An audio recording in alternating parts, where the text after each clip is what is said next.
ওরে মা, এটা কি শুনলাম? মোহাম্মদপুরে বলে কক্সবাজারের খাবার পাওয়া যাচ্ছে। ওরে বাবারে, এটা তো শুনি সুইটি চলে গেলাম নেবাল বেতে। যাই দেখলাম ভালোই ভিড়, কম ভিড় নাই। মহিলারা বেটা চাল মোটলো কি দেখলাম আছে। তো হেনে নাম লেখা ছিল, আমি আবার একটু নামটা তুলে নিলাম আপনার লিগিন।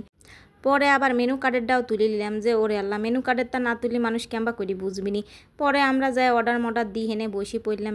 তারপর দেখলাম হেনে রঙিন কাগজ ঝলতেছে আর বাতাসে আবার সেটি দোল দোল খাচ্ছে। তারপরে আমারে খাওয়ার দাওয়ার হেনে চলে আসলি। দেখলাম সেই সুন্দর কালার আছে, খাওয়ারগুনি দেখেই তো খাইবির মনে করছে। তারপরে হেনে লিছিলাম আমরা পেঁয়াজি, তারপর লিছিলাম হচ্ছে চিংড়ি ভাইজি দিয়েছে সেইটা।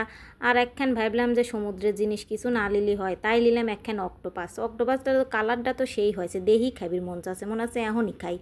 আর এই সিঙ্গারাগুনির কালারও সেই হয়েছে। এইগুনি এখন ভিডিও করার পরে আমি আর আমার বোন বসে গেলাম খাইবির। সবটাই সেই মজা হয়েছিল।